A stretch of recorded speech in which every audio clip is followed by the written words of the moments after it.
Hello there, and welcome to this Wednesday Word of Wisdom. Today, what I want to talk about is I sort of want to beat off a little bit of the last time that I had a good chat with you and explore this idea of rediscovering meaning, joy, purpose in our lives. I feel like it's so easy for us to look at the state of our life and see every moment where things went wrong, the people in our lives that we lost, any goals that we weren't able to accomplish, or that something stood in the way of, or the big dream that didn't ever actually come. Each one of us has a multitude of mistakes, missteps, bad decisions, which when we think back on it, we can see these things as awful. We can have regret, and it leads us to this negative space in our mind, in our perspective, which also leads to us feeling miserable. A lot of us were, given a certain mantra, so to speak, for life. If you work hard enough, you can have anything that you want. And when we really kind of measure our lives, our humanness against this, we come up feeling short, like we must have failed at life, that there's something wrong with me, that it just wasn't intended for me. And we feel lost and empty. So what I want you to do is to stop allowing yourself to just wallow in that. Stop trying to fill the emptiness with some unachievable metric of success. And instead, what we need to do is start to take stock of our life just the way it is, and find those places in our world that have purpose, joy, meaning. So there's a few pieces that I really want you to look at and start to see if you can discover some of that sense of meaning, rediscover that meaning in your life, and find that happiness place again. And the first question I want to ask you is, to who in your life do you matter?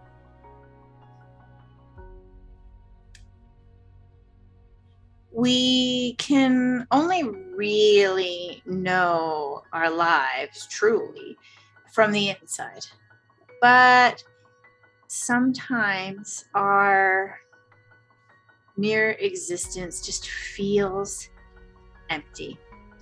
And one of the things that we need to do is look a little bit at our world from the outside a little bit.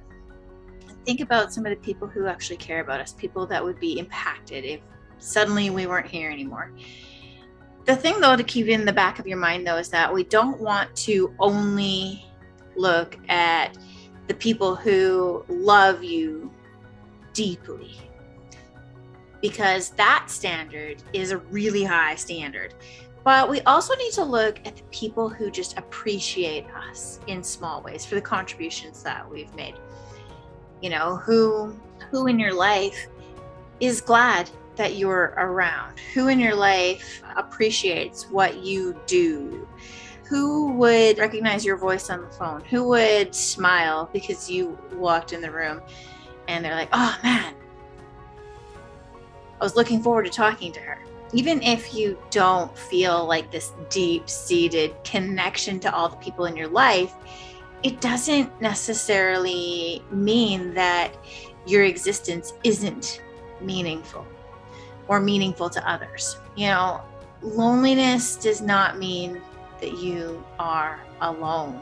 So I want you to be able to allow in your world for it to be okay, for it to be enough that you are a small part on the social web and that you are connected to someone in small, maybe imperfect ways. The second thing I want you to look at is how you touch others' lives. Because there's some obstacles. One particular obstacle to feeling happy is the belief that you are not an important part of society.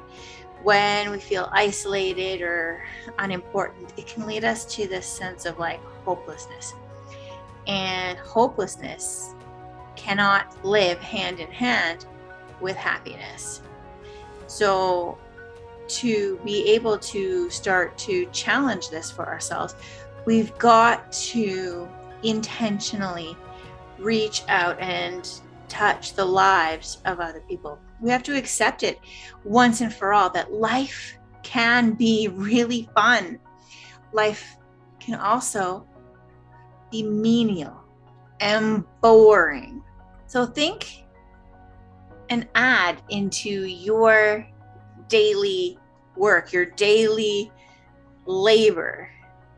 Start to reflect on the work that you do, everything that you do day in and day out. And, ask yourself some questions like, did that thing that I had to do, that I spent time on, did that benefit someone? Did it benefit somebody directly or indirectly? Whose life do I tend to enrich through what I do day in and day out? When you went to the grocery store, did you have a friendly attitude and improve the day of the cashier? These are things we want to be thinking about and keeping in the forefront of our mind, because we can impact other people's lives. And by helping others in any way that you can, you prove your worth and you show that your contribution matters. Being there to support people that, like those who are already in your life or even complete strangers, helps provide a sense of purpose in our lives. If your happiness is held back because you perceive this lack of meaning in your life, helping people can be an effective solution. The fact that anyone else could feasibly do what you do doesn't even matter. It doesn't take away from the idea that you do it and you did it. So let it be enough that your existence in a tiny and imperfect way improves and eases the lives of others. The next thing I want you to think into is understanding what happiness feels like to you now. Because one of the reasons why it might seem like you're not as happy as you once were is because that feeling of happiness isn't constant throughout life.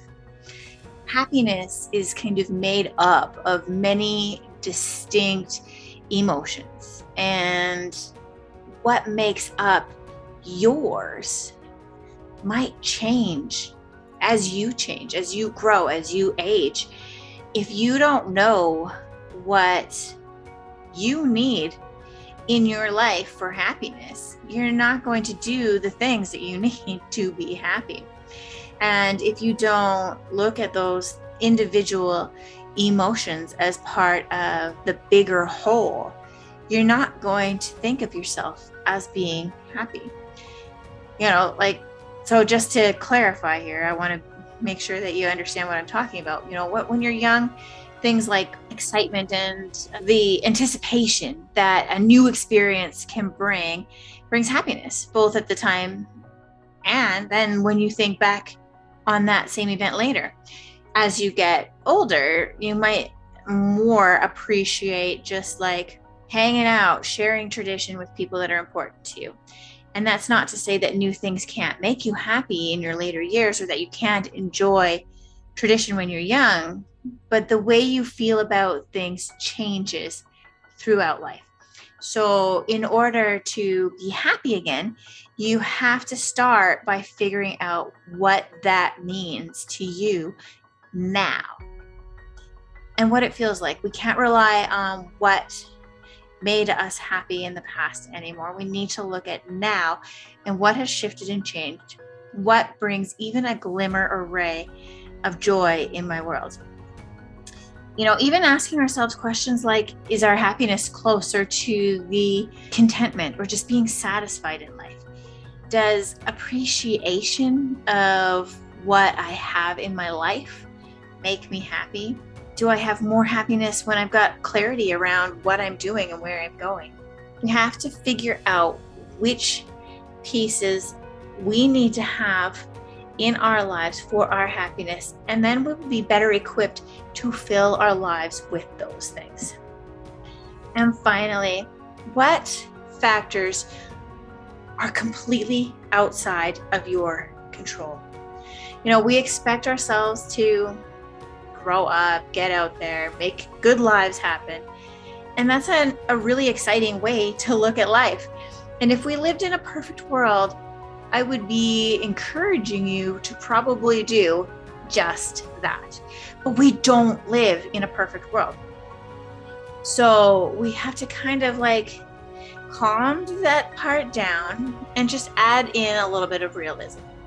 Just in the same way that there are things that make you feel happy, there's things that stand in your way of happiness. So we need to become aware of what those things are. This can be a mindset. It might be a situation that you find yourself in. It might be a person in your life. It might be an event. But we need to watch our thoughts and reflect on all those disappointing times that we didn't get out there and just make life happen. Instead of being overwhelmed with shame, we need to be able to open up our perspective and our view and look at our decisions. Was the choice that you made to give up on a dream, was that actually a failure in your life? Or was it just a reasonable response to circumstances that were outside of your control? It's negative thoughts that we tend to dwell on the most, and mindsets that we create around that negativity. And so when we can start to watch our thoughts, take captive those thoughts, we can start to pinpoint some of the things that are getting in the way of us rediscovering meaning and joy and purpose in life. You know what? It might be an illness that gets in the way of a life dream, money that stops us from being able to pursue something, climate disasters, global pandemics, financial challenges that all get in the way of us accomplishing what we want to accomplish in our life. And instead of labeling our life as a failure, we need to be able to have some self-compassion and look into what our next steps are. Look into what it is that I can do now. You can rediscover your joy, your purpose, meaning in your life. It might not happen overnight, but it can happen sooner than you think if you commit yourself to understanding your own happiness and doing the things that start to create that, even in tiny, small ways. And it might not seem like this big shift that happens in your life, but if we can start to move ourselves up just a little bit at a time, and we can start to bring in more of those positive thoughts and experiences, reshape the perspectives that we're carrying day to day, we can start to look at our world and let it be enough that we've attempted to have incredible wisdom, ability for us to make good personal decisions despite challenging events that might be happening in our life. That's a pretty big job for anybody to do. And you know what? We don't always make the best decisions. But if we can recognize that they made sense at the time, we made the best decision we could with the information that we had at hand, we've done our best. Today I can become better, but I've done my best. A lot happens in life, and we do our best to make things work out. We may not have built the perfect life, but you have built a life. And even though there's pain and challenges and suffering, life is still amazing and full of potential. It's full of purpose and full of meaning. And really, that's where our joy comes from. Let that be enough. Have a beautiful Wednesday. Thanks for joining me. Bye for now. Get your daily dose of motivation on the Motivational Moments with Michelle podcast. In Motivation with Michelle podcast, you'll get encouraging, uplifting, and life-changing wisdom that will transform your world at your fingertips, 24 hours a day. Get a fuller, deeper revelation of the tools you can implement to see incredible transformation in your life from Michelle Newstedter's powerful teachings. Tune in whenever you need to be edified, uplifted, or a dose of motivation, no matter where you are. Subscribe to Motivational Moments with Michelle podcast with Michelle Newstetter today on Apple Podcasts, Spotify, or SoundCloud.